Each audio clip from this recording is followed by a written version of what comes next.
ಪಶ್ಚಾತ್ತಾಪ ಯಾತ್ರೆ ಮಾಡ್ಲಿಕ್ಕೆ ಹೊರಟಿದಾರಲ್ಲ ಪಾಪ ಅಶೋಕಣ್ಣಂಗೆ ಮತ್ತೆ ಇವ್ರಿಗೆ ವಿಜೇಂದ್ರನಿಗೆ ಯಾರೋ ಡಾಕ್ಟರ್ ಹೇಳಿದ್ರಂತೆ, ನಮ್ಮ ಡಾಕ್ಟರ್ ಅಡ್ವೈಸ್ ಮಾಡ್ತಿದ್ರು, ಸ್ವಲ್ಪ ದಪ್ಪ ಆಗ್ಬಿಟ್ಟಿದ್ದೀರ ನೀವು, ಯಾವ್ದಾರ ಯಾತ್ರೆ ಮಾಡ್ಬೇಕಾಯ್ತದ ಈಗ ಅಂತ.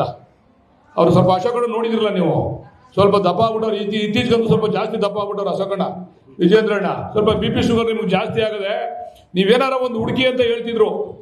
ಆವಾಗ ಅವ್ರು ಹುಡುಕೊಂಡಿದ್ದು ಯಾವುದು? ಪಶ್ಚಾತ್ತಾಪ ಯಾತ್ರೆ. ಈ ಪಶ್ಚಾತ್ತಾಪ ಯಾತ್ರೆ ಯಾವ್ದ್ರ ಎಫೆಕ್ಟ್ ಗೊತ್ತಾ? ಇದು ಪಶ್ಚಾತ್ತಾಪ ಯಾತ್ರೆ ಇದು MLC ಚುನಾವಣೆ ಎಫೆಕ್ಟ್. ಇದು ಕಾಂಪಿಟೇಷನ್ ಬಿದ್ದ್ಬಿಟ್ಟವ್ರೆ, ಎಲ್ಲ ಪತಿವ್ರತೆ ತರ ಆಡ್ತಾವ್ರೆ ಎಲ್ರೂ, ಪತಿವ್ರತರ ಆಡ್ದಂಗೆ ಆಡ್ತಾವ್ರೆ ಎಲ್ರೂ. ಒಬ್ರಿಗಿನ್ನ ಒಬ್ರು ನಾವು ರೈತರ ಪರ, ಇವರು ರೈತರ ಪರ, ಅವರು ರೈತರ ಪರ, ಏನು ಒಬ್ರಿಗಿನ್ನ ಒಬ್ರು ರೈತರ ಪರ. ಯಾವಾಗ ಪಾಪ ಅಶೋಕಣ್ಣನೇನೋ ಕೇಂದ್ರದಲ್ಲಿ ಬದಲಾವಣೆ ಮಾಡಬೇಕು, ವಿರೋಧ ಪಕ್ಷದ ನಾಯಕನಿಂದ ಮಂಗಳೂರವ್ರಿಗೆ ಯಾರಿಗೋ ಕೊಡಬೇಕು ಅಂತ ತೀರ್ಮಾನ, ಕೇಂದ್ರ ಮಂತ್ರಿನ ತಗೊಂಡ್ಬಂದು BJP ರಾಜ್ಯಾಧ್ಯಕ್ಷರು ಮಾಡಬೇಕು ಅಂತ ಚರ್ಚೆ ನಡೀತಾ ಇದೆ. ಇದು ಉಳಿಸ್ಕೋಬೇಕಲ್ಲಪ್ಪ ಅವರು. ಅದಕ್ಕೋಸ್ಕರ ಪಾಪ ಪಶ್ಚಾತ್ತಾಪ ಯಾತ್ರೆ ಮಾಡ್ತೀವಿ ಅಂತೇಳಿ ಹೊರಟಿದ್ದಾರೆ.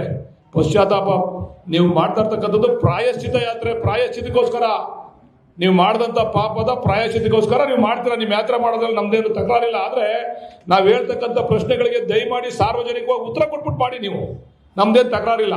ಸಾರ್ವಜನಿಕರಿಗೆ ಸತ್ಯ ಗೊತ್ತಾಗಬೇಕು. ನಮ್ಮ ಇವ್ರು ಹೇಳಿದ್ರು ಒಂದ್ಸರಿ, ನಮ್ಮ ನಂಜುಂಡಸ್ವಾಮಿ ಅವ್ರ ಮಗಳು ಮೊನ್ನೆ ಆ ಬಿಡದಿನಲ್ಲಿ ಒಂದು ಆ ಸ್ಟ್ರೈಕ್ನಲ್ಲಿ ಭಾಗವಹಿಸಿದ್ರು.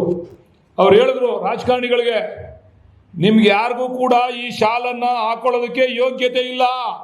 ಯಾರಿಗೆ ಹೇಳಿದ್ ಗೊತ್ತಾ ಮಾತನ್ನ? ಯಾರು ಪಾದಯಾತ್ರೆ ಮಾಡಕ್ ಹೊಂಟವ್ರಲ್ಲ ಅವ್ರಿಗೆ, ಯಾರಲ್ಲ ಹೋಗಿ ಧರಣಿ ಕೂತಿದ್ರಲ್ಲ, ಆ ರೈತರ ಜೊತೆ ಹೋಗಿ ಧರಣಿ ಕೂತಿದ್ರಲ್ಲ ಅವ್ರಿಗೆ, ನಿಮ್ಗೆ ಯಾರಿಗೂ ಕೂಡ ಈ ಶಾಲನ್ನ ಹಾಕೊಂಡು ಮಾತಾಡ್ಲಿಕ್ಕೆ, ಪ್ರತಿಭಟನೆ ಮಾಡ್ಲಿಕ್ಕೆ, ರೈತರ ಪರ ಅನ್ಲಿಕ್ಕೆ ನಿಮ್ಗೆ ಯೋಗ್ಯತೆ ಇಲ್ಲ ಅಂತ ಹೇಳಿದಂಥದ್ದು ಇವರೆಲ್ಲ ಮಾಜಿ ಮುಖ್ಯಮಂತ್ರಿಗಳಿಗೆ, ನಾಯಕರುಗಳಿಗೆ. ಯಾರ್ಯಾರು ಈ ಕರ್ಮಕಾಂಡದ ಕೂಸುಗಳವಲ್ಲ, ಇದನ್ನ ಪಿತಾಮಹಗಳವರಲ್ಲ, ಇವರು ನಿಮ್ಗೆ ಯಾರಿಗೂ ಯೋಗ್ಯತೆ ಇಲ್ಲ ಅಂತ ನಾನು ನಿಜವಾಗ್ಲೂ ಕೂಡ ಅದು ನಮಗೂ ಹೇಳಿರ್ಬೋದು, ನಾವಿಲ್ಲ ಅಂತ ಹೇಳಲ್ಲ, ನಮ್ಮನ್ನು ಕೂಡ ಅವ್ರು ಟೀಕೆ ಮಾಡಿದ್ದಾರೆ. ಆದ್ರೆ ನಿಮಗೂ ಯೋಗ್ಯತೆ ಇಲ್ಲ, ನೀವ್ಯಾಕೆ ಬರ್ತೀರಾ ಇಲ್ಲಿ ಹೋರಾಟಕ್ಕೆ ಅಂತಕ್ಕಂಥ ಮಾತನ್ನು ಹೇಳಿದ್ದಾರೆ ಮಾಜಿ ಮುಖ್ಯಮಂತ್ರಿ ಕುಮಾರಸ್ವಾಮಿ ಅವ್ರಿಗೆ ಹೇಳವ್ರೆ, ಯಡಿಯೂರಪ್ಪನವ್ರಿಗೂ ಹೇಳವ್ರೆ. ನ್ಯೂಸ್ ಫಸ್ಟ್ ನಿರ್ಭೀತಿಯಿಂದ ನಿಮ್ಮ ಪರವಾಗಿ.